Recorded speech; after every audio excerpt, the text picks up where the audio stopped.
use that money for stand-up vests for the kids, so we try to, but he's gonna do it, so we'll be able to have it afterwards.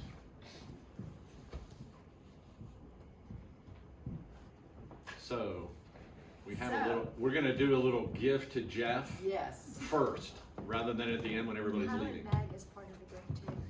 So Oh, Mary, it is? Mary Okay. and Jack, who are, as you guys know probably, have been huge supporters of ours. I don't know what we'd have done without them.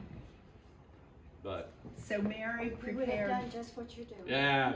Mary prepared this for Jeff. Oh, thank you guys. And she's gonna go over everything that's in the basket. She doesn't know that, but she's going to. Starting with a blankie for your new home. Wow. winter home. Look Jeff- at that. That is Jeff- beautiful. Thank Actually, you. Dusty Stone made that. Wow.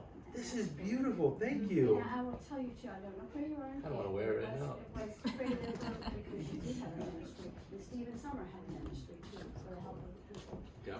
Because God expects you to take care of the body he gave you. Absolutely. Thank you. And we also have locally roasted coffee.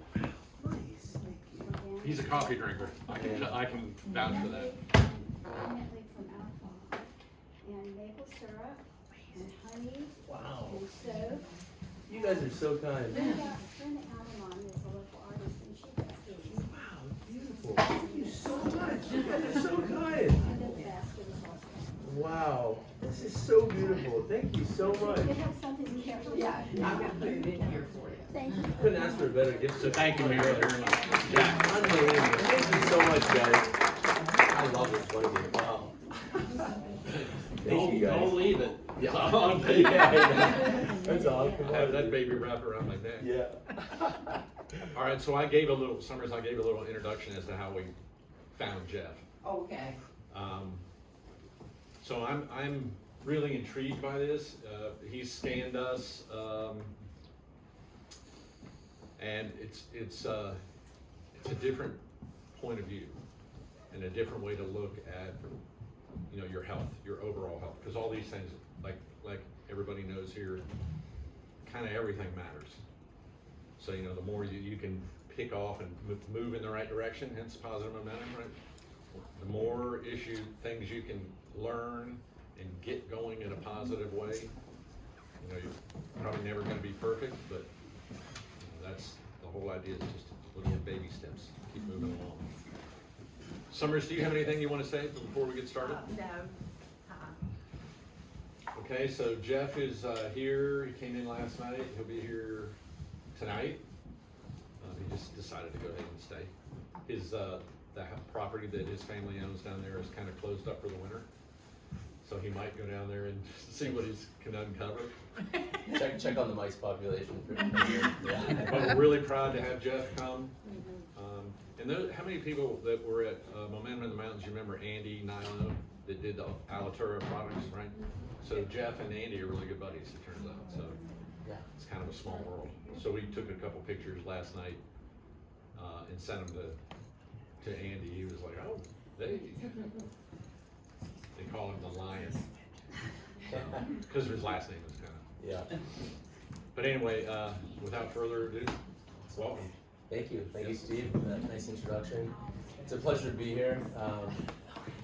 My parents actually brought me to Hot Springs, I think it was probably 15, 20 years ago as a kid, and it's just funny that now I'm standing here giving a presentation to the local community. We've always loved this place. I'm really excited to share my knowledge, and yeah, just be here with you today. So before I get started, two things. Number one, I'm not a doctor, so I don't give medical advice. I like to think of myself as a free thinker. I stand for the truth. I don't know everything. I'm constantly learning, constantly changing. But yeah, I really stand for the truth. I think that truth is the highest form of love in essence. The second thing is, I love this place. Big Valley is definitely really special. We'll get into the presentation. I like to go on little tangents, so I'll try to, if I catch myself, I'll try to just come back. I've got a lot to share, and yeah, we'll just get into it. I guess I'll start with an introduction, but wait. Okay, hold on.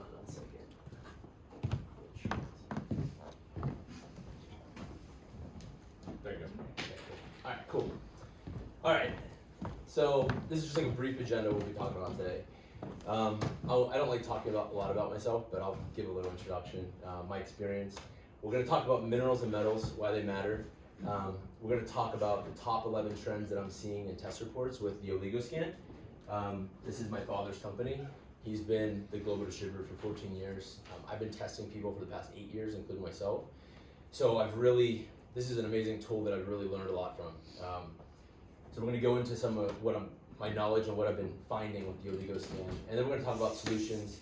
And I have all the time in the world, so I'm happy to test every single person in this room. I'm going to go through these top trends, and I'm going to explain a lot of what I see. So maybe just try to pay attention to some of these trends so that when I test you, you can kind of be, you can look at your own test report and kind of remember some of the things that I'm saying. Because I don't know how much I'm going to get to go into everybody's test report, but I can at least scan everybody here. Cool, so that's me. I've been in this space pretty much my whole life. My father, my father, and my godfather started Douglas Laboratories, which was a nutritional supplement company in Pittsburgh. So they ran that company for 40 years. They were in the right place at the right time, and started in the 70s. And that's me as a little model back in the day. But I've been in this space my whole life. I've always been passionate about health, about the root cause. And I really firmly believe that we can heal ourselves. We just have to give the body the good stuff and reduce the bad stuff. So that's my philosophy, and we'll talk about that more. But my father, they sold Douglas Labs in 2008 to a private equity firm, and my dad had a 2-year non-compete contract. And my dad started Douglas in Europe, whereas my uncle grew the United States. And he found, during his 2-year non-compete, he found the founder of Oligoscan before it started. And they hit it off, and that's really how my dad started working with Oligoscan back in 2009. The company was launched, and he's been the global distributor for the past 14 years. As a kid, I really wanted to, I've always been into health and wellness, but I really wanted to go into the real world and get my own business experience. I didn't want to just go work for my dad or my uncle. So to give you the quick version, I went to Miami, Ohio, studied finance and entrepreneurship. Backing up, I was class president in high school, and I guess another thing I'll say is, it's funny, as class president, I was actually, the school tried to expel me because they took away our rights to park at school. And as a 16-year-old who just got his license, I was like, no way, I won't drive my car to school. Anyway, long story short, there was an assembly meeting, and I stood up at the end of it, and I was like, hey guys, if anybody cares about the parking privileges, there's a school board meeting in 2 weeks. It'd really be great to show your support and voice, why we deserve a right to drive to school. Next morning, I get a phone call in 9th period. They sent me down to the principal's office, and they're like, "You're out of school suspension for a week." And I was like, obviously really torn up about it. But I share this story because I've always been one, not radical, but I like to stand in for what I believe in, and that's just kind of a recurring theme throughout my life. But I just believe in sharing the truth. And as a kid, I was president of Future Business Leaders of America. I had after school sports. I needed to drive to school. So just proving a point to take everybody's parking away. What about the kids that needed to go early, that had parents that were working? How are we supposed to get home? So anyway, a couple weeks later, we got parking reinstated and everybody loved me. But I just share that story because that's kind of like a motive for my whole life. I like to stand up for what I believe in. I moved to New York City after college. I worked for a global freight company, so I was moving shipping containers halfway across the world. I did that for 3.5 years, loved it, was making good money. And I got to a point where I got burned out. I was doing a lot of drugs, drinking a lot, just partying a lot, and I was just hitting burnout. So I decided, I had a dream to go to the Amazon rainforest. So I took a leap of faith, and I went to Peru during Chinese New Year, which is when shipping kind of stops across the world one time of the year. That's when people in freight take their vacations. Anyway, I went to Peru, and I sat with ayahuasca for 2 weeks, and it was the best decision I ever made in my life. It really opened my heart. It really connected me to nature, and it really made me determine, I want to, I don't want to just be a cog in the machine living in the concrete jungle. I want to be doing something with my life that I'm passionate about. And that really was the catalyst for me to make a lot of changes in my life. So I moved back to New York, I quit my job. This is right when COVID happened. Moved home, and that really propelled me down my my journey of getting closer to my health. So I guess I'll just kind of finish the rest of the story, but I got really into food. I got really into where my food was being grown. I got into hunting. I taught myself how to hunt. I moved to Hawaii, learned how to hunt.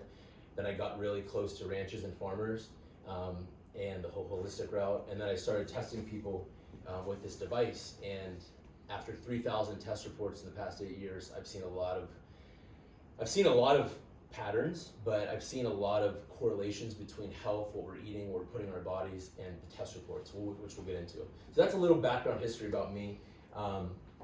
I really have a deep reverence for the Native American lifestyle. I think primarily it's because of their relationship with nature, their relationship with community, and with a higher spirit, higher self. So I've done a lot of plant medicines, and I really hold those close to my heart because I think it's allowed me to evolve as a person, both physically and spiritually. Bison is my favorite animal. My goal one day is to bring bison back to Big Valley. That is my dream. A lot of people were telling me no, but I'm going to do it one day. The range used to be in Virginia, so TBD on that. I'm just going to, this is really important. This might be the most important slide I give today, and we're going to dive into this more, but top 10 things that impact our health, right here. Number 1 is water. Number 2, non-native EMFs, so cell phones, Wi-Fi, 5G towers, that kind of thing. Relationship with light. Do we fear light? Do we fear the sun? Do we worship the sun? Food, exercise, perspiration, really, sweating. Daily toxin load. This is a huge one. How many toxins are coming into our body every day? That's going to be one we explore a lot today. Stress management. Stress is the #1 killer. This is a physical test. I see people that are really stressed out. The test report looks worse. It's mind, body, spirit. It's not just physical. Community purpose, another big one. Spirit, mind, body, and then happiness, laughing. One thing that's always stuck with me is I asked this 95-year-old guy a couple weeks ago, what's the secret to life? And he said, having a 17-year-old mentality at heart. I think that was really important. I really resonated a lot with that.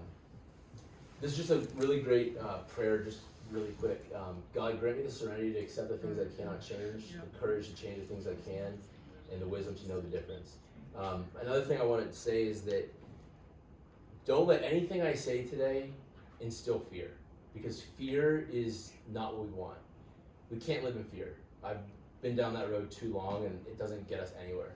So I'm going to talk about a lot of toxins and this and that today, and don't let it instill fear. It's just knowledge, and knowledge is power, and we can make decisions that can impact our lives to help reduce the toxin load. So no fear here, okay? And I want to start with water, because water is life. It's the most important thing. It's what brought me here.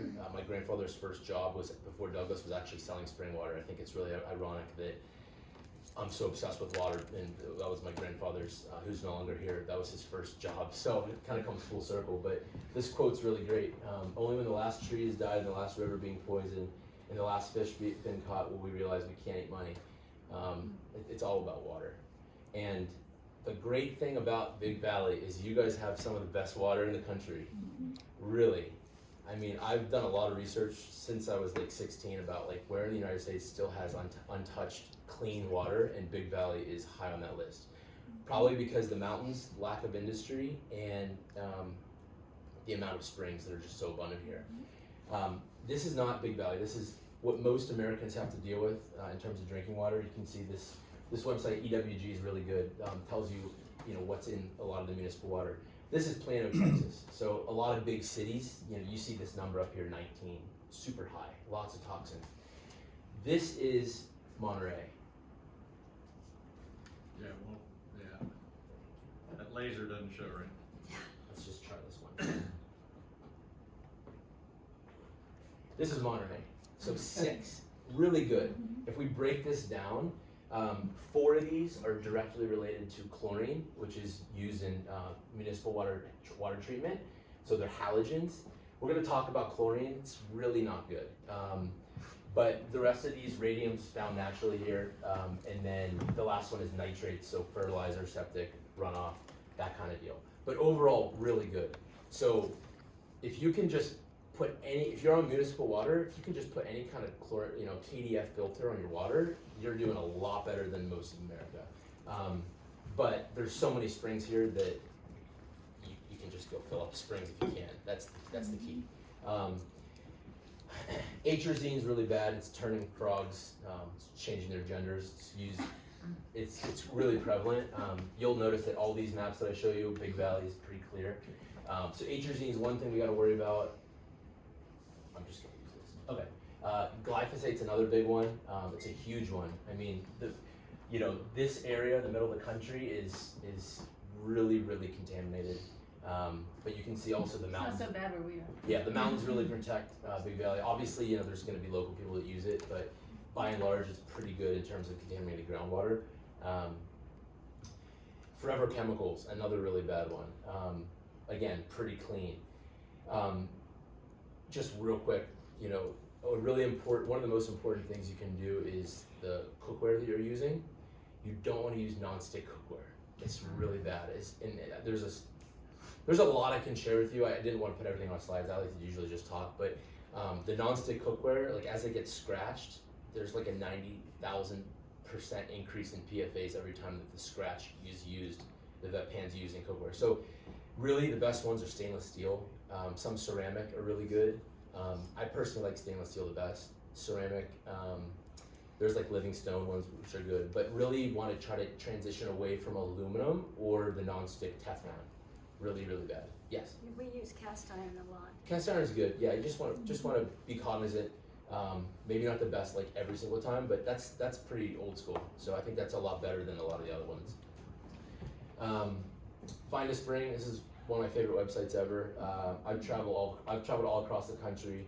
Continue to travel all across the country, finding springs, both hot and cold. But spring water is living water. It's really one of the most important things. And I guess I don't have to talk a lot about it because you guys aren't living in a huge metropolitan area where it's really bad. Okay, so supplements. A supplement is a product that is intended to add or complement the diet. I think in today's modern day, supplements are a necessity in some aspect. Generally, I would say that we want to be getting the majority of our nutrition from food.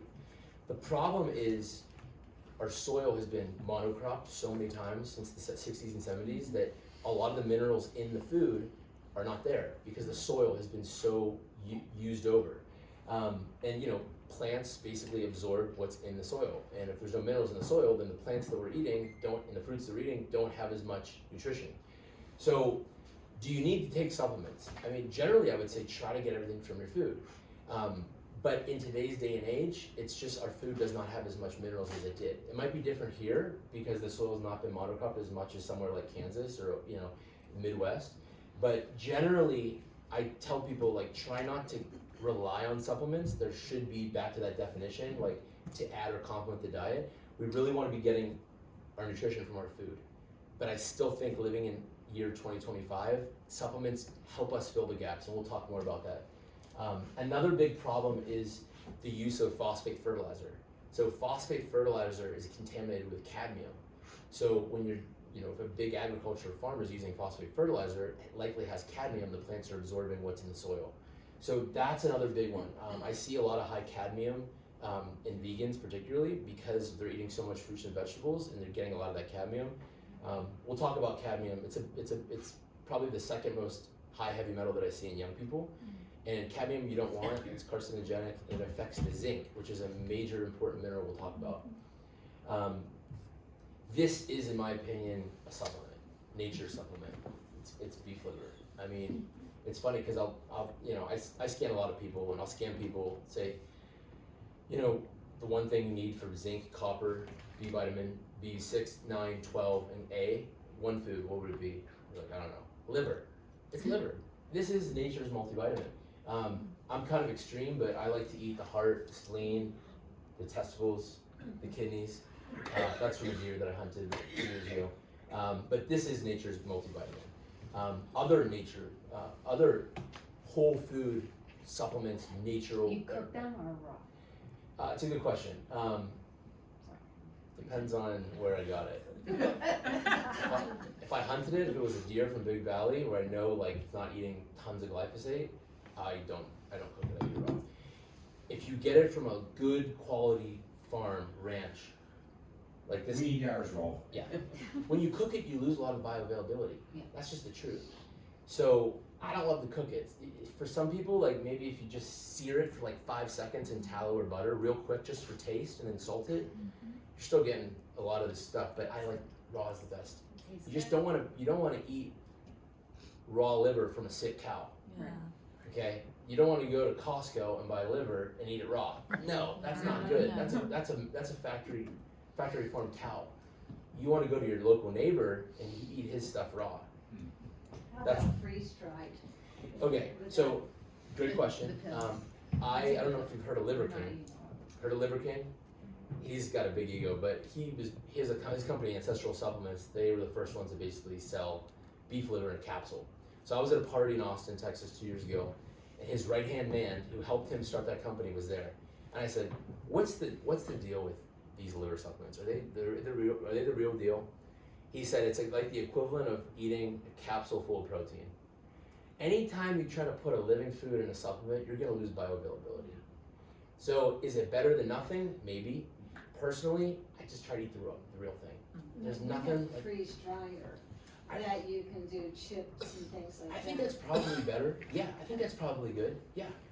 It's just when you start buying from these big conglomerate companies, you know, the dirty little secret in the supplement industry that my dad told me years ago is that they have to irradiate a lot of these herbs to pass GRAS compliance. What does irradiation mean? Well, it basically means you put it in a microwave to kill all the bad bacteria, but you're also killing the good bacteria. You're also making that supplement basically bioenergetically inert. So you're killing the bad, but you're killing the good. So that's why I always, again, try to focus on the real stuff. These are other great whole food supplements. Bee pollen, one of my favorites. I eat a lot of bee pollen, probably more than anybody here. A lot of bee pollen, all the B vitamins. Honey, just by and large, is What's your amazing. source for that? I try to buy local. You gotta do a little digging with all this stuff. You gotta kind of put yourself out there and do a little research. We But got several good local sources. yeah, you can find it. You can find it. Propolis is also good. Oysters, amazing. I mean, I know you guys live in Big Valley, but if you could try to source oysters like once a month, get your hands on some oysters. I mean, there's no better form of zinc and copper in the world. than Where oysters. is a clean source of oysters then? The Rappahannock River, which So- is just east of here. I trust know Blue where it's Point lo- and I know where it's Stanton to get my located. oysters. The main rule of thumb is you only want to eat oysters in a month that has an R, because Yeah. the That's right. cleanness of the water. My Oh. uncle almost died from an oyster in Italy 2 years ago. Nightmare. He's in Italy at like a 5-star resort and he almost died. It's because it was in July, no R. No. It's about the water. It's about the water. As the water warms up, the more bacteria. I also generally kind of like, maybe some people will disagree, but kind of want to stick to the upper states. You start getting down into Virginia, North Carolina, you gotta understand all the pollution is getting filled into these waterways and it's going out. So I'm not a huge fan of, this is the one exception of the local stuff. Don't love local oysters, but I could be wrong. You just do your research, you know, that's just my opinion. Spirulina, chlorella, amazing detoxer. Bone marrow, gelatinous foods. I I'll have show you. never found a butcher that cuts the bones to make bone marrow. You never had? No, We gotta start that. We got bags of them. We just do long ones, we the dig it out, bones, I but who mean, cuts Yeah. the bones? Yeah, eat it raw. Monterey Some, Mountains. I've got lots of I know bones. you've got Yeah. bones, but who cuts the bones? Monterey beans as well. I think you have to have somebody that has the right I- saw I that's gonna do- do a I- long I cut do for my you. bone because- marrow. Even the gelatinous cuts, the shanks, right? That fat, that gelatin. Every deer that I harvest, I cut off the legs Yeah. and then I'll skin it and then I'll put that in a crock pot and I'll eat the inside of the hoof. That's pure gelatin.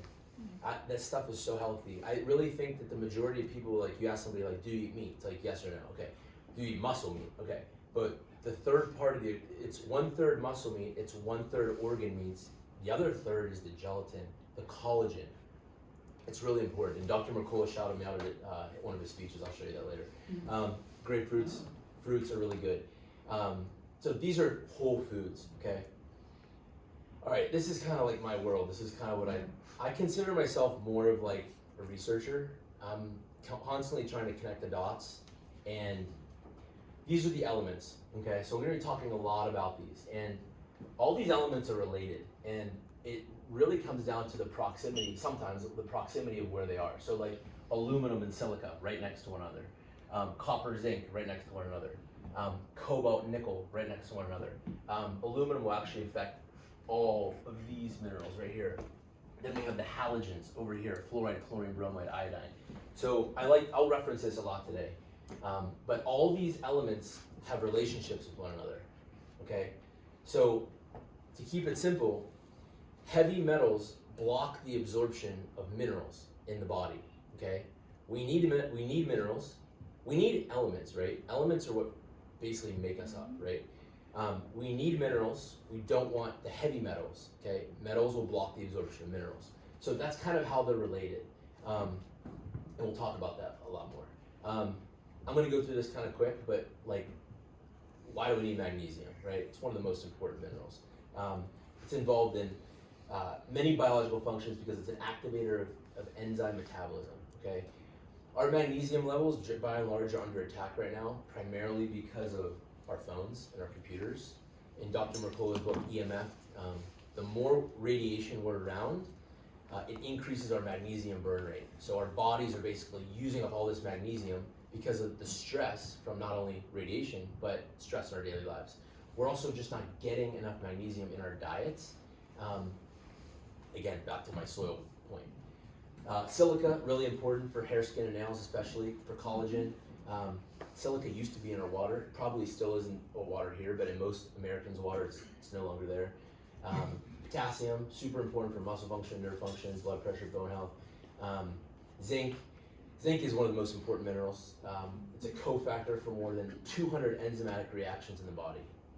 It's really, really important. Chromium, really important for blood sugar metabolism. Boron, really important for hormone balance, for testosterone, for men. So iodine, really important for the thyroid, again, for radioactive protection from radiation. So, let's go on more. Sulfur, necessary for detoxification. We need sulfur to detox, and we'll talk more about this. Selenium, powerful antioxidant, protects the cells from harmful free radicals. So all these minerals, they all do different roles, they all have different functions in the body. We need all of them, right? And where do we get them? We get them from our food. But again, when we have too many toxins in our environment, too many heavy metals in our environment, our food doesn't have enough minerals, basically it flips, right? So we don't have the good stuff, we have too much of the bad stuff is blocking the good stuff that we do get from getting absorbed, and it creates this vicious cycle. So this is my test report in 2016 this is when I was a senior in college, so every bad decision I was pretty much doing. Okay. I scanned myself for the first time, and I was like, I went to the gym. I always just equated my health to like being physically fit, which was a mistake. But stress, lack of sleep. I was on Adderall for studying for exams. You name it. I was binge drinking, all kinds of stuff. I scanned myself, and I was like, "There's no way this is accurate. Like, I don't believe this for a second." So I scanned myself the next month, same thing. I'm like, okay, interesting. This might be telling me something that I don't want to hear. And then I tested myself a couple months later, and I still saw the same thing. I was like, okay, this is like a wake-up call. And then I started, that's what really got me thinking, like, maybe what I'm doing, like, isn't really that great. Fast forward to 2024, this is actually up there, but this is one of my most recent test reports. You can see it almost completely has normalized. I credit a lot of this to carnivore, but eating beef liver, organ meats. Basically not drinking alcohol a lot. I mean, I still have beer and wine. I'm talking like spirits, right? Sleep.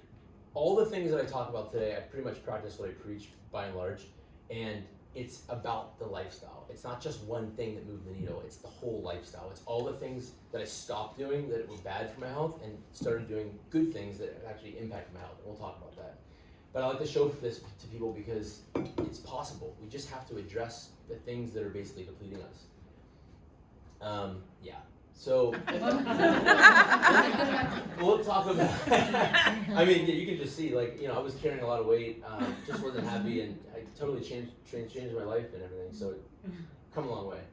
All right, let's talk about the Oligoscan. So, this is the device. It's a spectrophotometer device. Okay. We're looking at metals, minerals, and heavy metals, minerals, and vitamins. Okay.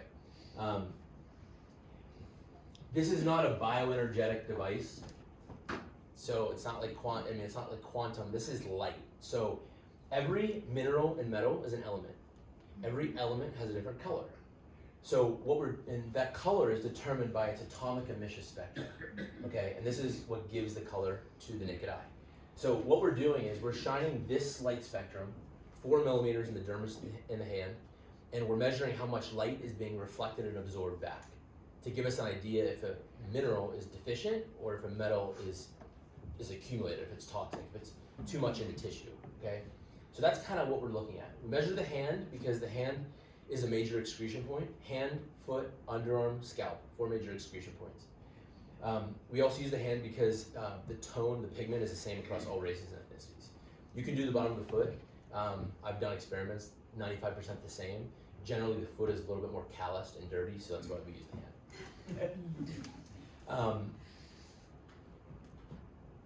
Okay, blood, hair, urine, they're all different tests. Okay, a blood test is looking at what's in circulation. The blood is the transportation of nutrients. Okay, the body always wants to stay in homeostasis. It wants to keep the blood normal. Okay, so in my opinion, looking for metals in the blood, it's really missing the whole picture, because we care about what's accumulated, not what's in circulation. I mean, if you just inhale diesel exhaust from your tractor and you tested your blood, yeah, you're probably going to have some higher cadmium in your blood, but it depends on when you tested your blood. The tissue is the destination. The blood is what's in circulation. So I still think blood tests are great for other markers. Nothing against blood tests. Blood tests are very unique in the percent of their ways, but for heavy metals, I don't think it's the best representation of what's in the body. Hair tests, was looking at the past 3 months of excretion. There's HTMA practitioners out there that do a great job, mineral balancing. I'm all for it. I think it's a useful tool. My only issue is with hair. Hair is not a major excretion pathway for metals. You can pick up trace amounts of anything in the hair. But if you're holding on to your metals, it's not going to show up in the hair because you're not excreting it in the hair. It's not how we get rid of metals. So you can look at ratios and everything, but it's just, I'm a little biased. I just don't think it's a true representation of what's accumulated. Urine, using a chelator like EDTA or DMPS to challenge the body to release metals. So provoked or unprovoked. Urine's been around for a while. The main difference between hair, blood, and urine, they're extracellular tests. The Oligoscan is an intracellular test. We're looking at what's inside the cell. The light has to penetrate at least one cell membrane. Otherwise, we wouldn't be able to get a result. So we're looking at what's accumulated in terms of metals or what's bioavailable for the body to use in terms of minerals. So those are the main differences. I like to tell people the Oligoscan is not a replacement test. It's an additional test to get additional insight into what is going on in the body. I don't think any test is perfect. I tell people, 60 people ask about the accuracy, the feedback for the device. I say 60% of the time, it's spot on. 20% of the time, it's damn close. 20% of the time, it doesn't show what's going on. And those 20% of the time, usually, it's with autistic children. And my hypothesis is that the childhood vaccinations are penetrating the blood-brain barrier. It's going directly to the brain. It's doing the damage. It's not about the quantity of metal or whatever the hell else is in those vaccines. It's about the amount that penetrates the blood-brain barrier, does the damage, and then the body's able to get rid of it. You have to remember, we are built to detoxify what does not serve us. We are able to detoxify. God gave us this immune system, this body, to get rid of what we don't need. The problem is when we're mineral deficient and we're metal toxic, as metals accumulate, the liver starts to get impaired, the gut starts to get impaired from things like glyphosate and fertilizer and pesticides. All these different things, right? If the analogy is like a bucket, okay? You start adding poison 1, poison 2, this, that. Again, eventually the bucket starts overflowing, and that's when the symptoms appear. The body can't do its job because it's being bombarded from every angle possible. So I believe that we are built to detoxify. We just have to give the body a chance and not give it the bad stuff, give it the good stuff, and then work on our natural detoxification pathways, which we'll talk about. That's kind of my philosophy. Hey Jeff, I got a quick question. Yeah. Sweat. Has anybody ever tried to measure any of this through sweat? Yeah, I'm pretty sure people have collected sweat samples and tested for metals. And sauna, breaking a sweat, is one of the best natural ways to detoxify. Breaking a sweat in a sauna is one of the best ways. I mean, my goal today is just to give you little nuggets of information, and then to encourage you to do your own research, right? I'm not going to sit here and give you guys all kinds of stats.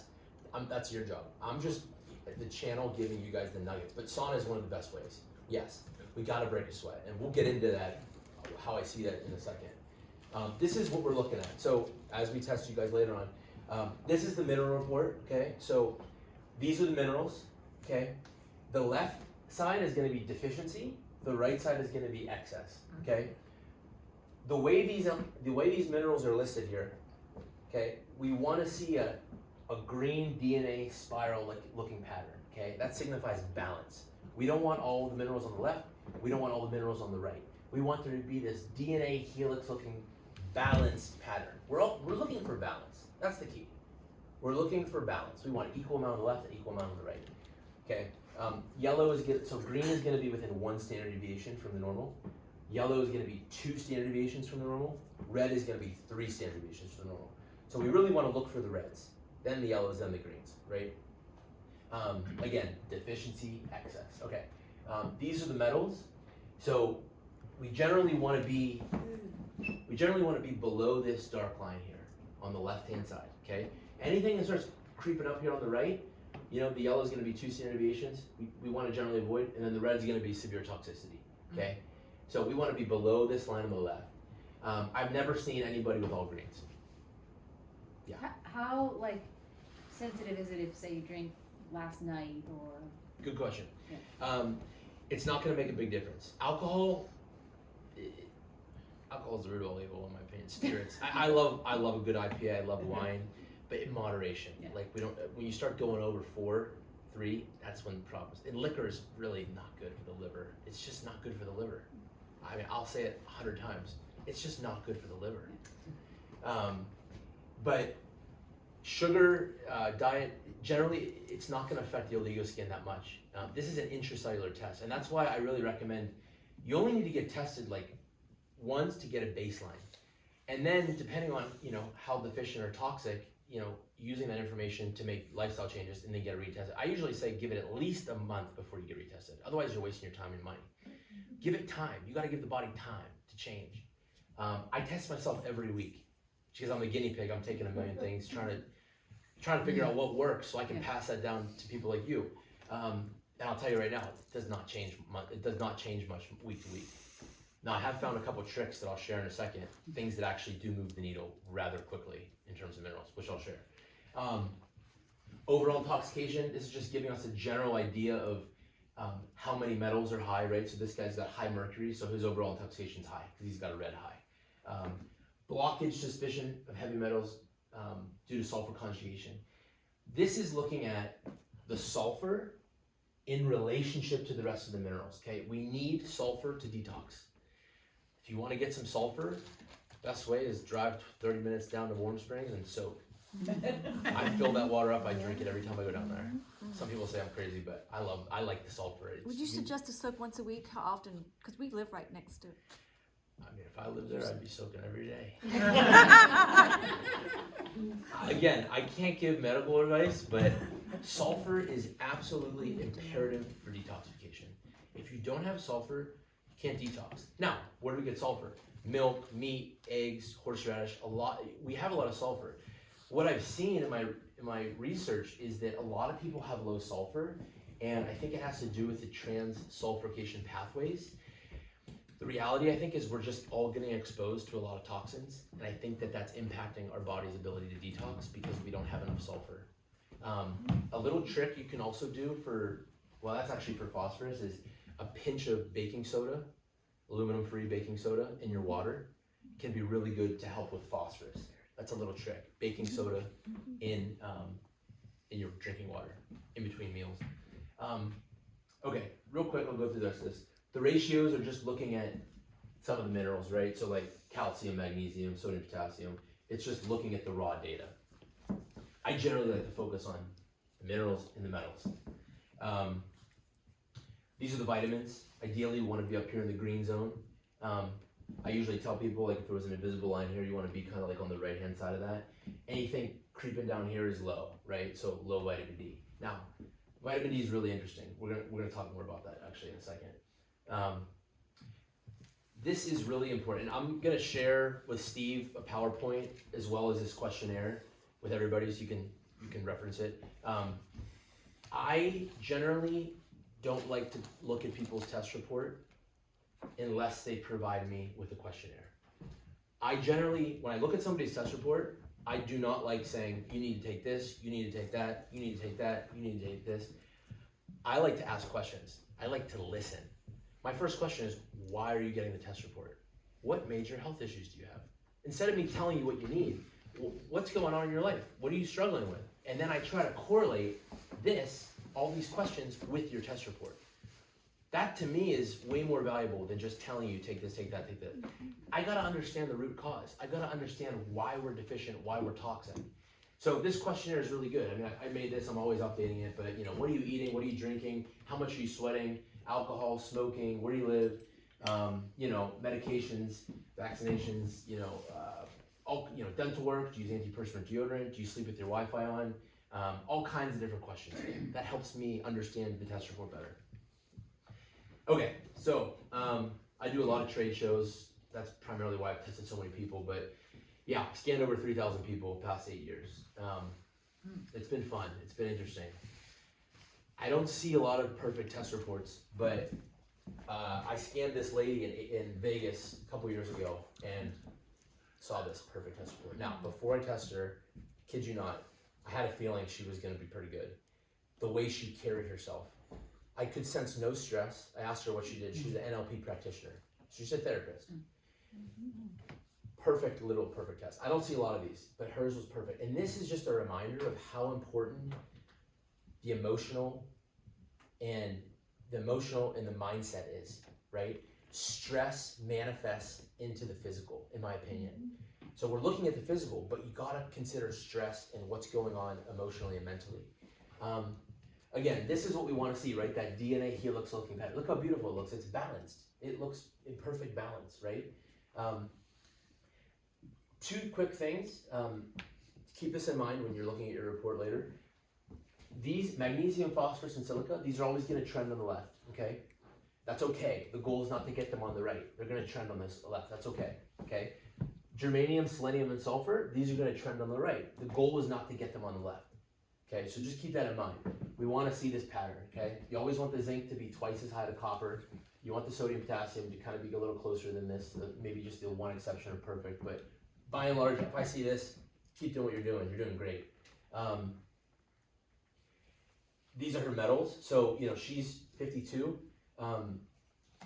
She's a little bit above this line here. So she's got a little bit of toxicity, but generally, like, the longer you're living on this earth, you're gonna accumulate metals. It's just part of getting older. It's just part of life, right? And we'll talk about mercury in a second. But generally, I'd say this is really good. Vitamins really good. Okay, so this is what we want to look for. Okay, I'm gonna go through the top trends now. Okay, so what I'm seeing a lot of. This is an example of somebody that does not eat meat, vegan. Okay, you're gonna see copper and zinc super low. Now look, I think carnivore is great. I don't think it works for everybody. I don't think there's one type of diet. I think most importantly, you gotta listen to your body. What makes you feel good?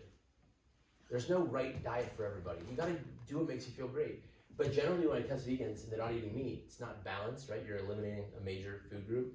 You're gonna see deficiency across the board. When you see B9 low, this is a sign of the MTHFR genetic mutation. The only way to test for that is a saliva test. It's kind of expensive. But usually when the B9 is low, they could have that mutation. If you have it, if you don't have it, doesn't matter. The key here is to avoid synthetic folic acid. So anything fortified, like rice, grain, cereal, if it's fortified with folic acid, you want to stay away from that because if you have the mutation, your body can't digest it. So that's really important. Best source of B9, B6, and B12, liver. Okay, now this is a really interesting one. Pretty good test, right? Looks pretty good. The copper and the zinc are high. Okay, again, we're looking for what is not in balance, right? Now this is a really complicated example. I'm going to try to keep it simple.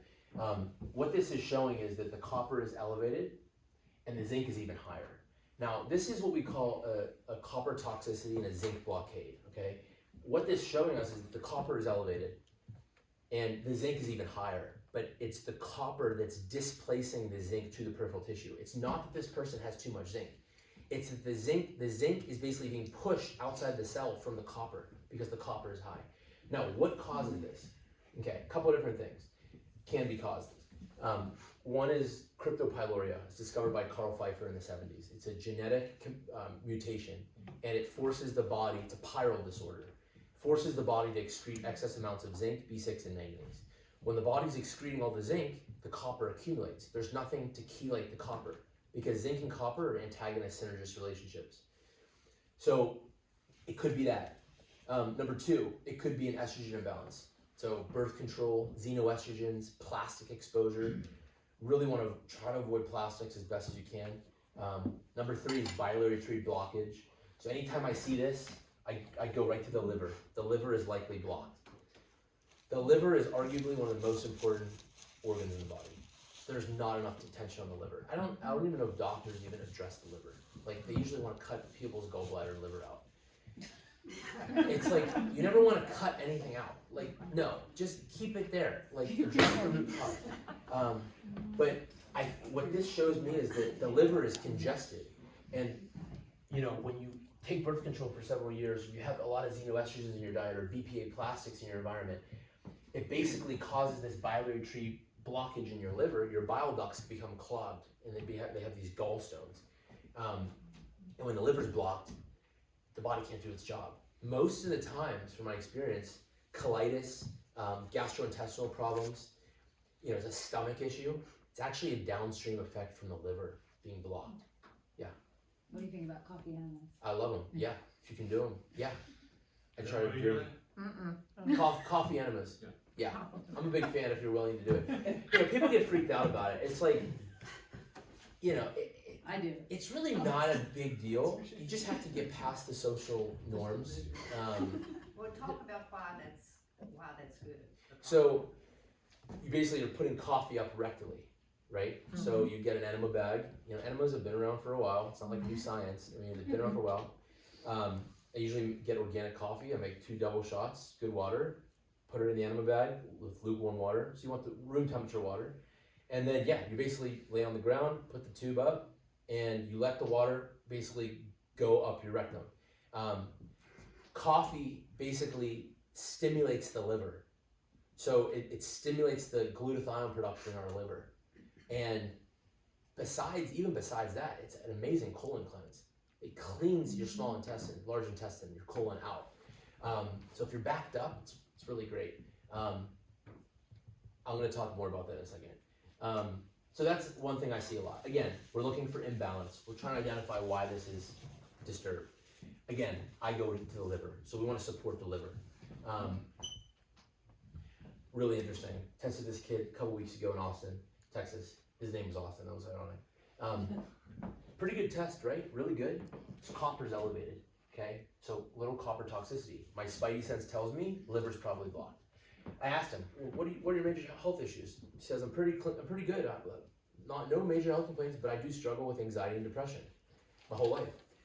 Where do we store anxiety and depression? What organ, according to Eastern medicine? The liver.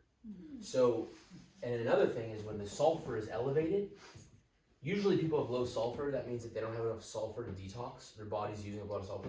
But when the sulfur is elevated, it's usually a sign that the liver is in overdrive. And it's usually from chemical exposure, not metal exposure.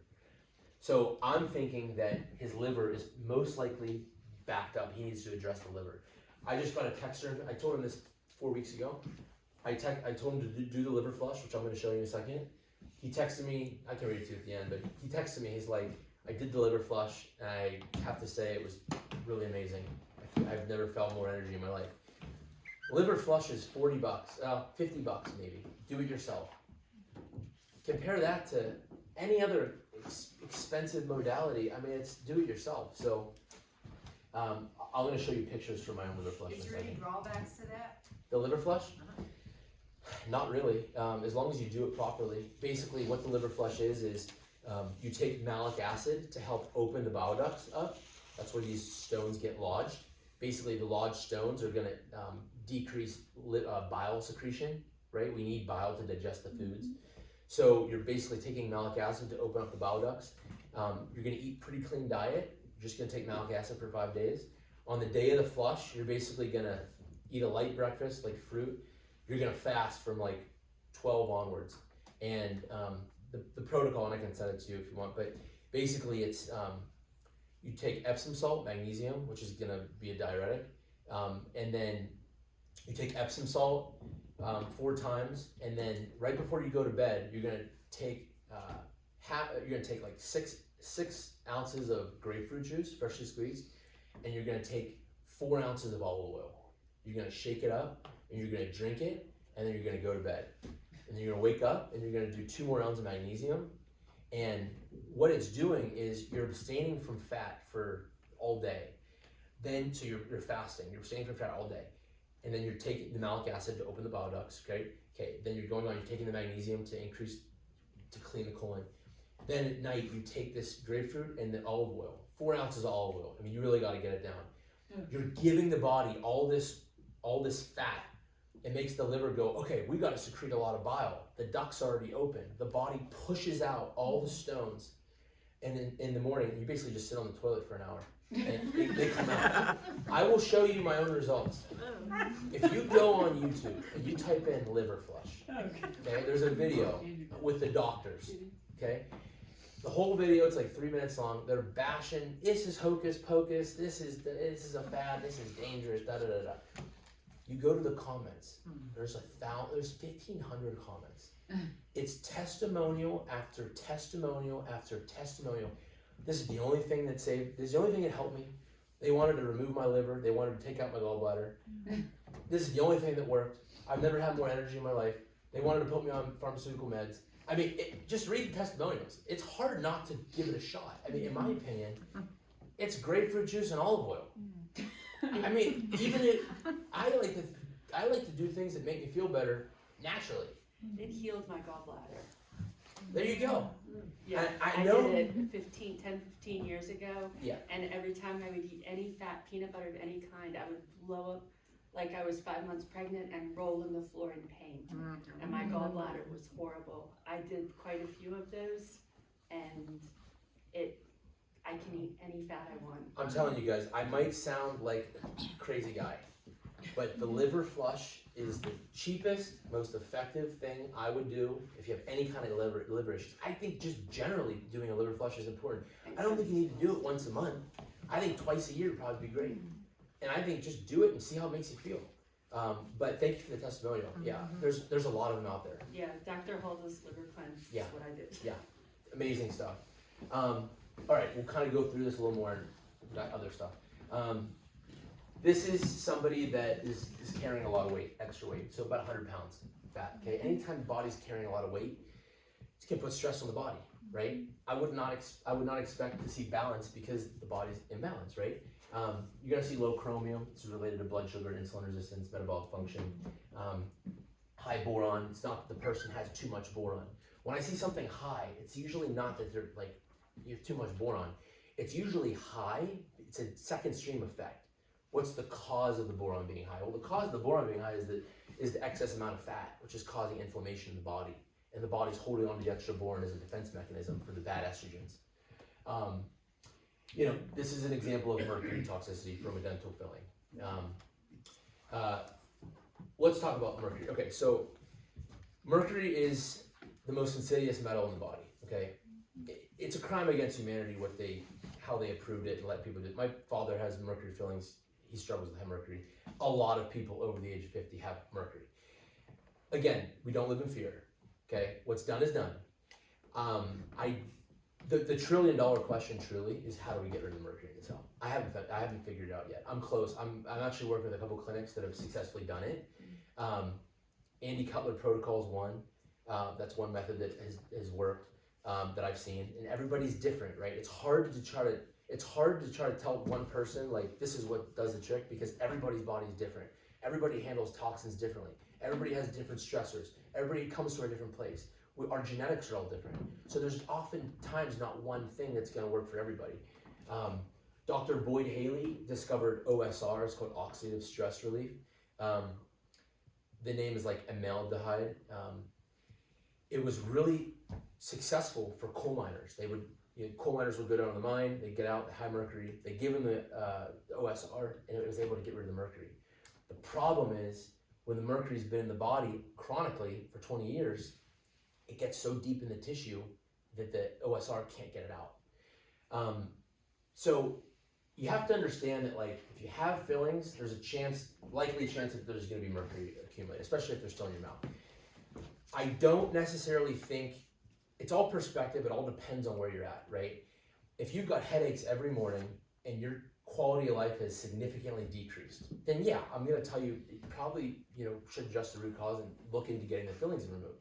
Unfortunately, it's very expensive, and unfortunately, you got to go to somebody that's really expensive because they do a better job. You don't want to just go to anybody that's going to take them out because that could put more mercury in your system than good, right? When you take something out of your mouth, there's a chance of re-giving your body mercury. I talked to a guy 2 weeks ago who actually swallowed a little piece of mercury when he had it removed.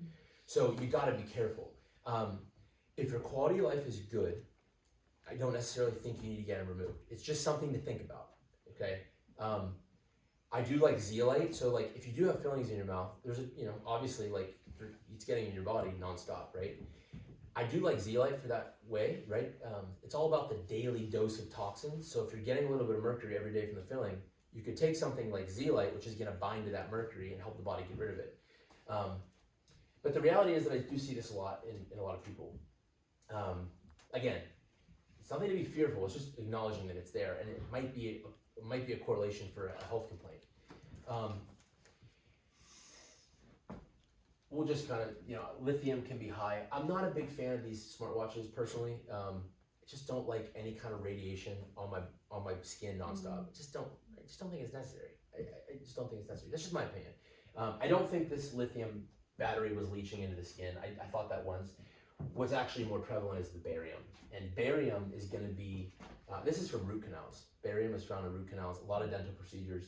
But I think it's actually this barium that's displacing this lithium, not the smartwatch. If you don't know where the smartwatch, just don't sleep in it. Just go solo, go nothing. It's the best way, honestly. Get as close to nature as you can. When I see a lot of metals, mercury in particular, I'll usually see the vitamin D low. And it's not that you're not getting enough D. I mean, likely nobody's getting enough D right now because of the weather. But it's the mercury. The mercury prevents the vitamin D from getting into the cell. So when I see deficiencies, I like to ask, okay, am I not getting enough of that mineral or vitamin? Or is there a metal that's displacing or preventing the absorption of a particular vitamin or mineral? And I kind of like to use that as my methodology of identifying why. Nickel is found in amalgam fillings, particularly porcelain fused to metal. So you see this a lot in South America. I tested a couple Peruvian models and, all white teeth, beautiful teeth. I tested them and I was like, wow, your nickel's high. Like, do you have fillings? They're like, oh yeah. And I was like, open your mouth. They're all white. They're porcelain fused to metal.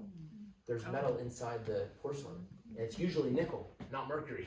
This is like one way that I really validated this test. I'm like, oh my gosh, like it's picking up the nickel.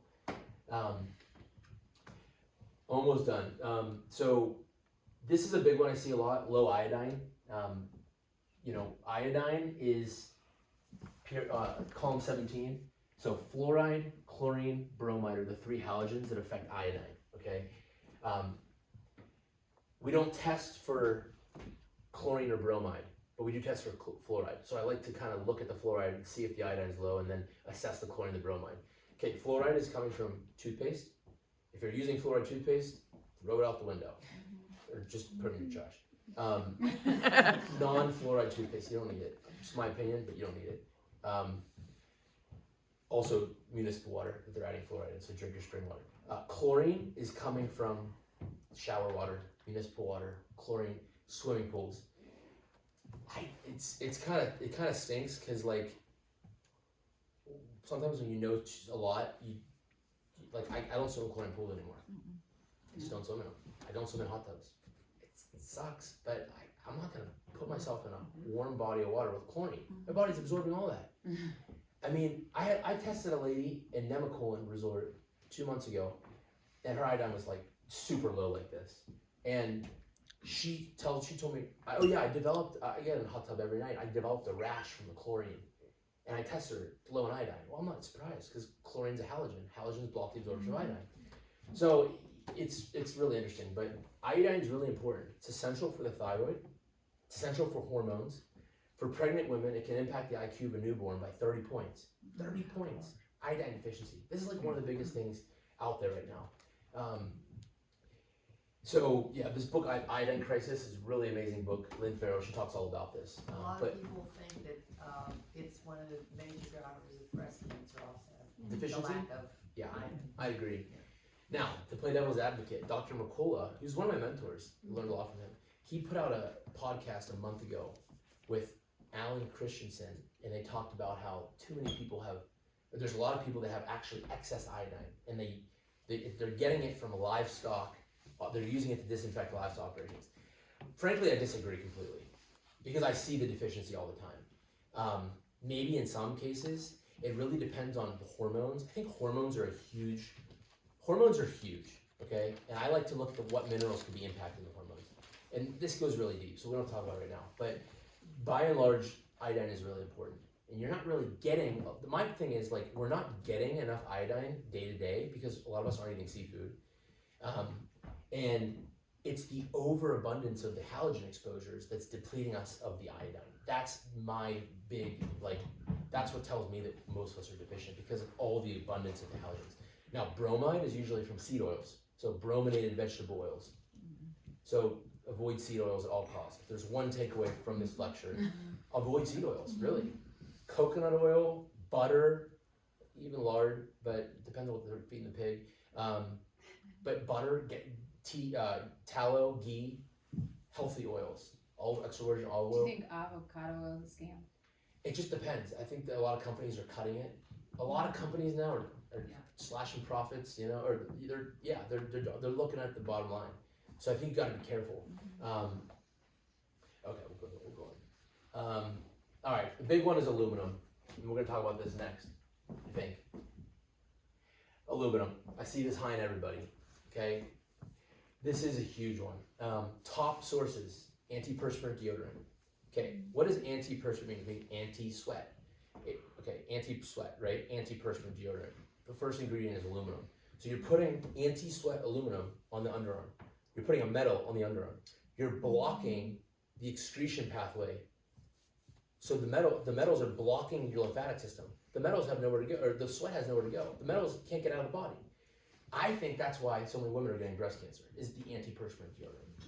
You're literally blocking an excretion point. So we really don't want to use this stuff. Nespresso coffee makers are really bad. Aluminum thing. Aluminum cans, municipal water, they're adding it to basically take out the bigger particles in the water, the sewage. Anti-acid medication, so Pepcid AC, Zantac, this stuff's really high. As a kid in college, I was a binge drinker, and I was in a fraternity, obviously, and I would take Pepcid AC every night before I drank to keep my face from getting red. I didn't do that. Maybe you just shouldn't drink, but little did I know, they're loaded with aluminum. So any kind of over-the-counter anything, you gotta really be careful. Also, fluoride can be in a lot of these pharmaceuticals as well. Cookware is a big one, pots and pans, yeah, right? Aluminum foil, I mean, just try not to use it all the time. I got my mom to switch to parchment paper, and it's great. And then, of course, the geoengineering, what they're spraying our skies with, right? We can't control that maybe yet, so don't let it, it's hard for me even, like, don't live in fear. You can't, like, get absorbed by it, but just know that, like, we are getting aluminum from the skies. It's getting into the water. I really think, and I've been obsessed with looking at trees since I was a kid, I think it's affecting the tree growth and the plant growth. I really do. I think the aluminum is getting into the soil, and these trees are basically being starved. I really do. So the key is to avoid where it's coming in as best you can. Gadolinium, this is a rare earth element. This is from MRIs, so contrast, anything with contrast. Usually this should be low green. When somebody's had an MRI with contrast, it's usually high. Another way I've validated this test. Yeah, this is just why you don't want to put gadolinium in your body. It's called the glow-in-the-dark agent. I mean, is that persistent if you've ever had an MRI, or? It depends on if it was with contrast or not. It also depends, everybody's different. Some people that, their detoxification systems are working, they're able to get rid of these metals. Because again, back to my point, we're able to get rid of metals. But if your liver's blocked and your gut's compromised and you're not absorbing the minerals and you've got problems, the hormones are out of whack, likely you're gonna be accumulating. There's a term called, are you an excreter or a non-excreter? An excreter is somebody that's able to excrete metals. A non-excreter is somebody that's not excreting metals. They're holding on to their metals. So we gotta work on the multiple pathways to open up the lymphatic system, to start sweating more, to start regulating the hormones, to start to look at what minerals are low and metals are high. Cadmium's another big one I see a lot. Cigarette smoke, automobile exhaust fumes. Again, this guy lived like 5 miles from a phosphate fertilizer mine in Florida. So his whole community was contaminated. But cadmium and lead coming from dark chocolate. So there's a consumer report out there. Yeah, a lot of dark chocolate has a lot of cadmium. There's a consumer report. You can read, it shows you the different brands that tested the lowest and highest. So chocolate's like one of the worst, but sadly. But anyway, that's just be cognizant. Again, I'm not saying like not eat dark chocolate, just in moderation, right? Maybe not every night's a good thing. Also, if you have sugar cravings at night and they're around the full moon, usually a sign of parasites. Usually a sign of parasites. There's a lot of different ways to detox parasites. I don't think eradicating parasites is a good idea, right? It's part of nature. I think we have to your body's immune system can keep them in check. It's again, when there's an overload of the bad things, our immune system's out of check, the parasites then thrive. So a sugar craving, you're craving sugar to feed the parasites, it's out of balance, usually candida. This is another kind of, I don't know, not hocus pocus, turpentine. Turpentine, there's a saying, a spoonful of sugar helps the medicine go down, Mary Poppins. She was referencing, a spoonful of sugar helps the medicine go down, the medicine was turpentine. They would give turpentine to plantations once a month around the full moon to keep the parasites in check. I was in West Texas driving through this old historic hospital, and I was going through the hospital and I was looking at all the things they would give these soldiers, and I flipped. Sure enough, mixed molasses with oil of turpentine was one of the solutions for like a gastrointestinal problem. It's been around there for a while. Turpentine was in the Merck manual in the 1880s. It was in the Merck manual. Now you tell somebody to take turpentine, say, oh, that's paint thinner, that'll kill you. You don't want to drink paint thinner. You got to get the oil of spirits turpentine. You could look up, Dr. Jennifer Daniels has a protocol with turpentine. You start real small, take a bunch, just a teaspoon, and take it on full moon. I'll tell you what, like, you won't have any cravings. Next time you're craving something, just try a little turpentine. You might be on the toilet, but again, you're getting rid of what's not serving you. That would do it. Do you do it like multiple days around the full moon or just one? I usually just do once a month. There's a whole protocol you can do. Some people use castor oil with turpentine. Castor oil is another thing that's been around for a while. It's interesting. Other more natural methods are wormwood, cloves, black walnut hulls, really good anti-turpentine. obviously ivermectin. Yeah. I talked to one of this amazing doctor in Missouri, and he told me, we were talking about ivermectin, and he said, oh yeah, all these cattle farmers, they live the longest out of anybody. It's because they rub that ivermectin on their stomach, and they don't get sick. So, yeah, that's another anti-parasite. Diatomaceous earth too. Diatomaceous earth is another really good one, especially, it's funny you say that because it was in my presentation, but diatomaceous earth is probably one of the safest, most effective ways to decrease metals, increase minerals, and for parasites. Diatomaceous earth. It's a natural worm, but we use it with our pigs, Nice. Yeah. for what it's worth. How much do you give them? It just, it comes in the feed, mixed in the feed, I Yeah. can't tell you exactly Okay. now, but I can tell you this, we don't deworm our pigs, and we've never had a worm that I'm aware of. Good for you. That's awesome. What about raw pumpkin seeds for parasites? Yep, there's Empty there's a lot of great things. Yeah. Nature usually provides. So again, I don't love to take the pharmaceutical, but sometimes if somebody's like really, overgrown, or there's a lot of symptoms, and sometimes I go to that, but I don't like a lot of pharmaceuticals. All right, we're almost done here. Usually with long COVID, I'll see a lot of deficiency and I'll see a lot of toxicity, just by and large, right? The zinc is low, the iodine's low, the chromium's low, the B9's low, right? There's a couple other ones that I want to talk about real quick. So this is fascinating, okay? This lady told me, she lives in Florida, on a ranch in Florida, tells me can't lose the weight. Tried everything, can't lose the weight, okay? So I scan her, I see the chromium's low, okay, that's my first sign, she can't lose the weight because her chromium is low. It's insulin resistance, metabolic function, okay? Boron's high, I usually see these two paired together, okay? This is signifying inflammation, fat cells, inflammation, it's counteracting bad estrogens. Pretty good rest of the test, iodine is definitely a little low, but the antimony is high. Now, where do we get antimony? Plastic. She lives in Florida. I asked her, what kind of water you drink?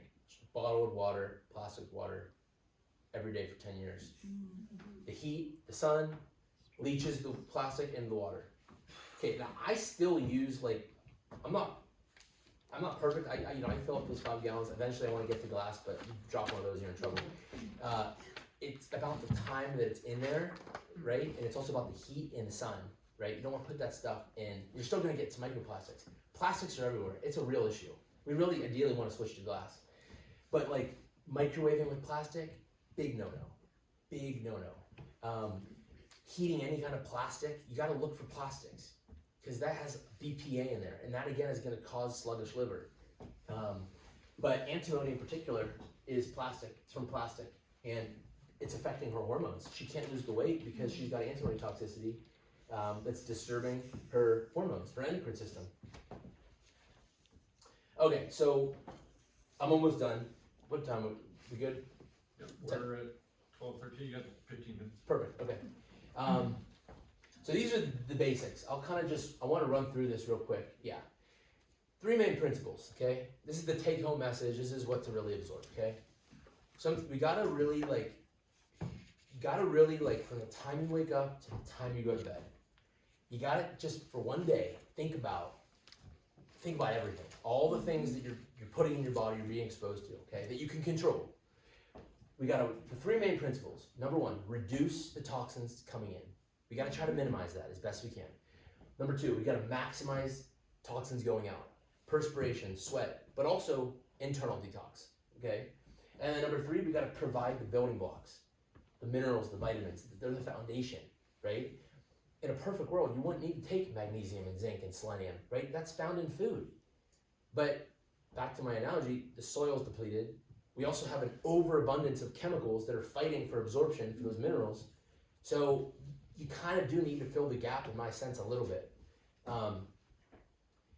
These are my results from my liver flush. I did this back in August and September. It's hard for me to do this. I have to be by myself because, obviously, but more so in terms of just eating strictly. You gotta be pretty clean. I'll send you guys. I'm gonna send everybody my guide, and in the guide I have a manual how to do this. But these are the stones that I eliminated. I had a ton of. It's so funny because I eat a lot of meat, and there's this guy, this is the Amazing Liver and Gallbladder book, Flush. This is the book, the original OG guy did this book. And, you know, he's like fruitarian, does not eat meat. And I don't really agree with that. But, so I did one, this is his protocol. And then the second one, I did a modified protocol where you just basically eat normal for 5 days. The only addition is you take malic acid, 4 or 6 grams of malic acid. And then on the final day is when you do the light breakfast, no fat, fast the rest of the day. So it's a 1 day commitment, and then the next day you're gonna be on the toilet. So 2 day commitment.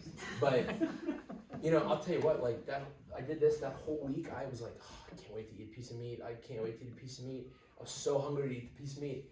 I did the flush. I wasn't even craving meat. I was like, what the? I wasn't craving any meat.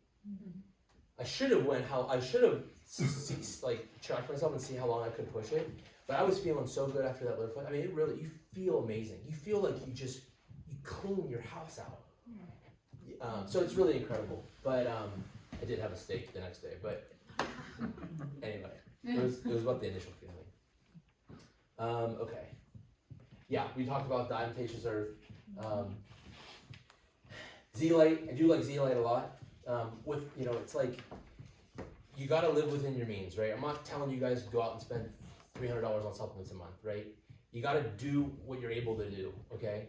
Some things that I like a lot are diatomaceous earth. I like to, my favorite way of taking this is called the Ray Peat. Ray Peat was a really brilliant guy. Talked a lot about metabolism and carnivore diet, all kinds of stuff. But anyway, I like to make a Ray Peat carrot salad. So I'll do like raw carrots shaved, and then I'll do diatomaceous, like a spoonful of diatomaceous earth. I'll do apple cider vinegar. I'll do olive oil. I'll do a little bit of salt, and then a little bit of Dijon mustard, and I'll cut it up. And it's a delicious way to take your diatomaceous earth. You can also just put it in water and drink it. But that's a really great probiotic little like meal that I like to use as diatomaceous earth. Zeolite, it's a binder. It's gonna bind onto metals. It's not gonna bind to minerals. It's a selective binder. I like Zeocharge. Chlorella spirulina. I like chlorella and spirulina just as a health food, just to assist metal detoxification. Cilantro, coriander, cumin, all really good herbs. Fulvic acid, really great. Some ranchers feed fulvic to their cattle. This is another great way to get rid of glyphosate or help the body manage glyphosate exposure. Apple pectin, another good one.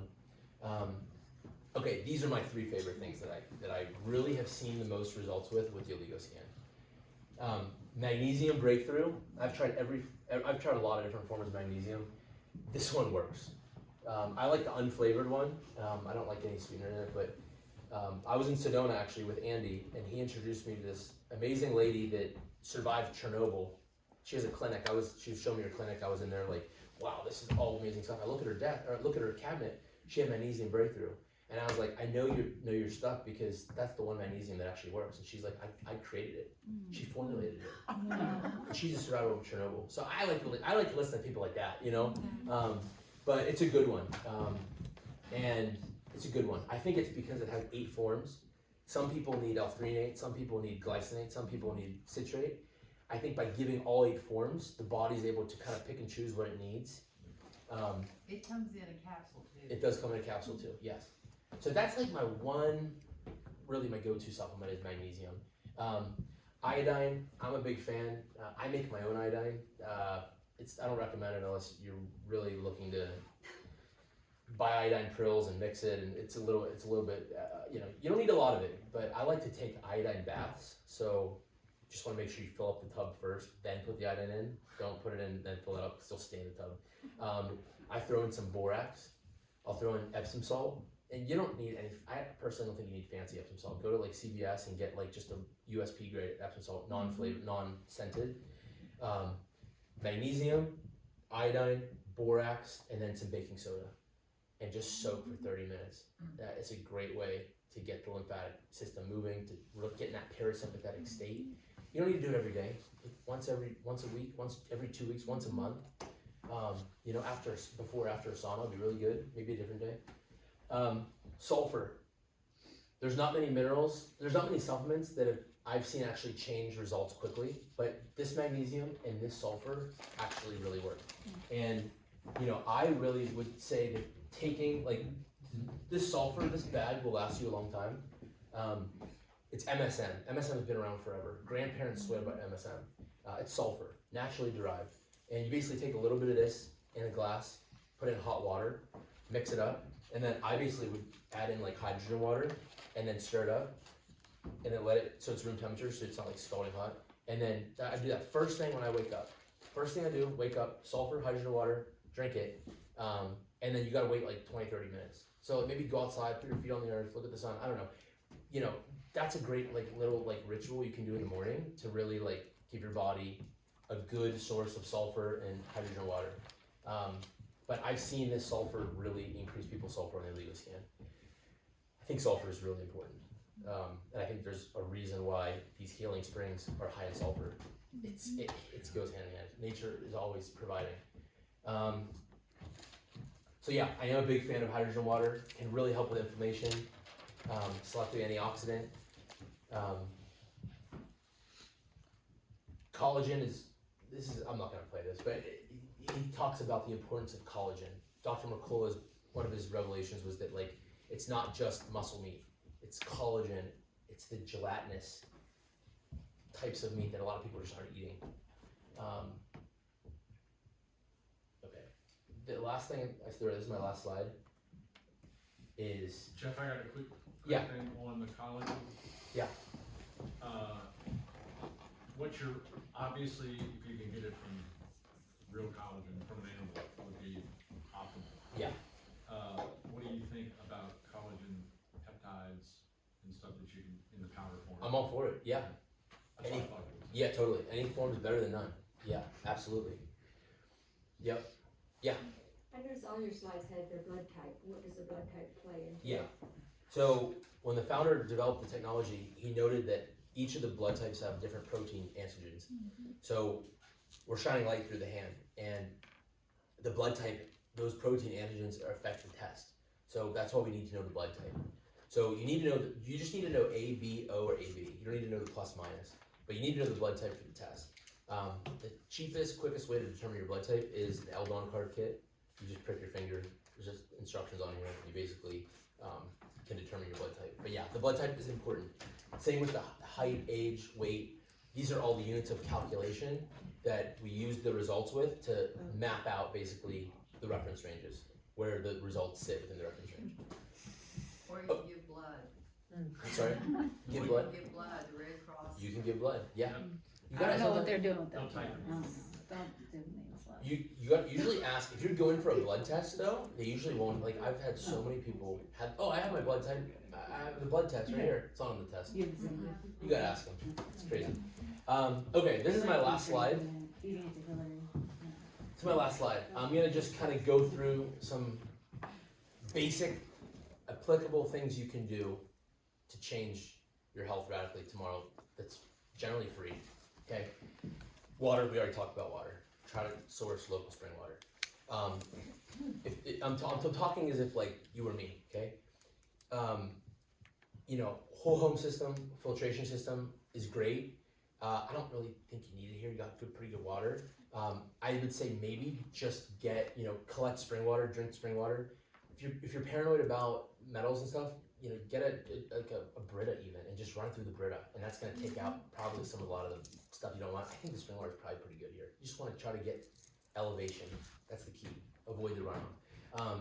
But showering in water is big. So a shower filter would be probably a good idea. Just for the chlorine, if you're on municipal water, you gotta remember, that would probably be the biggest thing I would say. I don't think you necessarily need a whole home system if you can source the water. Number 2, non-native EMFs. Okay, turn the Wi-Fi off at night. You don't need it when you sleep. You're not checking your email, you're not getting text messages, just unplug the Wi-Fi. Everywhere I go, even Steve's last night, I unplugged the Wi-Fi. He congratulated me after. It's just a little plug. You just unplug it, and then you plug it in when you wake up. It's easy. But I have an EMF device meter, and you want this to be below 0.1. See what's it telling you right now? Right now it's pretty decent. Actually no, now it's bad. Over here it was okay by the window, but The Wi-Fi router's over there. Yeah. So I mean, I'll show you. Like, where is it? Over Oh, here? it's in the other room. Oh, okay. I mean, you put this next to a Wi-Fi router, it's like 18. You put this next to a smart meter, it's like 220. You put this next to a school, Oh, God. and they have these 5G towers. If you look on these schools, they put the 5G towers on top of the schools. In the stadiums, they put these, at least in Pittsburgh where I'm from, they put the 5G towers next to the track field. So the stands, like they're radiating us, and it's criminal. It's criminal. But anyway, the good news is most structures will block out a lot of that. So you just want to remove the source from the inside of the house, and that's going to do you wonders. So unplug the Wi-Fi router at night. Yes. We have meters too, not to let you get ahead of us, but, anyway, the Wi-Fi, the router for us, 5 feet back, nothing. Not bad. No, so I don't know why I'd wanna unplug it, cause it's not in our bedroom, it's in the living, but we're not near enough, according to our meters, that it would hurt us. You know what? So I don't know why I'd unplug it if it's not gonna go more than about 5 feet. Your call. Totally your call. If you're far away from it, that's a personal choice. I mean, I got the evidence with the meter. Yeah. Empirical evidence. I'm probably a little bit more paranoid. I just try to I simulate. don't know, I'm pretty. I want to try to create an environment. If I can still go on my computer 5 feet over, then I know the Wi-Fi is still there. You can't see it. There was a great meme the other day. It was like, showed the full spectrum of light, and it was like, if you can't see, if you only believe what you can see, well, how do you explain Wi-Fi? You can't see it, but it's still there. Yeah. So I just try to simulate, like I would sleep outside in the woods as best I can, because that's, yeah, but it's up to you. Well, I mean, I think we're pretty below, on any EMF, Yeah. radio or, We're on the other side of the mountain and don't have any cell service Yeah, either. so maybe you keep it. Yeah. Maybe one day just unplug it and see if you sleep better. You don't wanna stand in front of your microwave, that's for sure. That's yeah. Wireless keyboards and printers are bad with Yeah. EMS too. My philosophy is sleeping is the most important. That's when we heal. That's when our bodies basically like heal everything, detox, get well, right? And who really knows where we go when we sleep, right? But that's when we heal. So if you can get that window clean as you can, that is a big step. Yeah, we only have one plug, Nice, plugged in, one thing plugged into our bedroom. nice. We've unplugged other, lamps and so forth. Good for you. Yeah, I mean, I there's a company called Shielded Healing, and I have a house in Austin, Texas, and I basically converted it to I had this guy come, did this whole assessment. I wired my whole house. I put in, there's also this thing called Hartman and Curry lines. So if you have a cat or a dog that likes one spot in the house, they usually sit or like to hang out in a spot where the lines intersect. But for humans, you do not want to sleep over a Hartman-Curry line intersection. They're water lines under the earth. And where they intersect, that it can cause, you don't want to sleep on the intersection. So anyway, there's one substance that mitigates all the Hartman-Curry lines, it's cork. So I put cork fluoride, I basically made an EMF shield. I think it was kind of expensive. I don't think, looking in hindsight, I think I was a little bit but there's That's in the city though. It's a city though, Yeah. it's a city though. In hindsight, I think it was a little overkill, but it is what it is, you learn.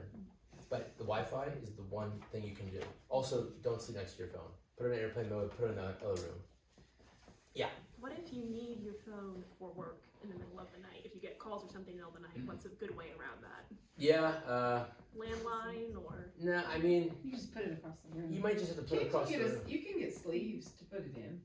Yeah. She has to have Like a it. shielding. I mean, what I would do is I would have my phone on the other side of the door, on the ground, so I could hear my alarm. But if you're sleeping, if you're truly sleeping, you don't need to answer your phone. So just set it where you can hear your alarm. That's kind of what I did. Yeah. Okay, so that's all pretty good there. Grounding, feet to the earth. Try to do that. Another hack is if you ever fly, first thing you want to do when you get off that plane or when you get home is put your feet on the ground. Put your feet on the ground. Discharge. But grounding is really important. I try to ground at least once, twice a day. The more time you have your feet on the ground, the better. Dr. Jerry Tennant, he's a clinic of ours in Dallas. He has a book called The Body Electric. Really great book. You can go on YouTube and listen to some of Dr. Jerry Tennant's speeches. They're amazing. He actually might be on Rumble, not YouTube. They probably kicked him off of YouTube. But Dr. Jerry Tennant, really good guy. He's all about the body electric. We are electrical beings. Okay, relationship with light. Honestly, I wear these blue blocking glasses at night. I got really into the whole light thing. The blue light's really not good. When the sun goes down, we really don't want to be looking at our screens. It affects our circadian rhythm, and you can look up Dr. Jack Cruz if you want to learn more about the blue light scenario. The blue light, it's really bad. It's going on. It's been going on since the 70s as a form of mind control. Why are these kids just locked to their phones, scrolling? A lot of that's the blue light. You also go to like casinos in Vegas. It's all blue light, and people are just mindlessly. It's the blue light. So it's so far from nature. So try to be mindful of that. You don't have to buy glasses. You could just do the color filters on your phone. Just be cognizant of it. Maybe now that RFK is back, we'll start getting more incandescent light bulbs back. But if you look at the signature of an incandescent light bulb versus an LED, the incandescent light bulb has a full spectrum. The LED's just like it's like a chaotic. There's not full spectrum. So light, water, and magnetism are ultimately like 80% of this picture. So you want to try to get the basics in control. Exercise, self-explanatory. Move your body. Perspiration is key. You want to break a sweat. Daily talks, we already talked about that. Stress management. Even if it's 5 minutes, just getting in that parasympathetic state. Breath work, positive affirmations. Just try to do something every day. If it's 5 minutes, just gratitude. Just list all the things you're grateful for in that day, and it really helps your mentality. Community purpose. I think it's really important. Having a sense of community. Yeah, I already talked about the rest of those. So that is all I got. I have a podcast. I kind of just use it as my like side thing. I just try to have people on there every now and then, but it's called the Intracellular Podcast. More of my work is on my Linktree, and I'll send you guys this if you want to read through it. I'll also send you my guide. There's a lot of other great stuff for those of you that want to really dive deep in it. But yeah, that's all I got.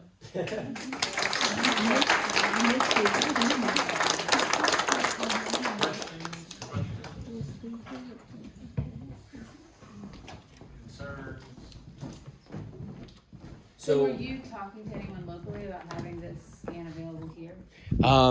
Potentially Michelle, Oh, Michelle. but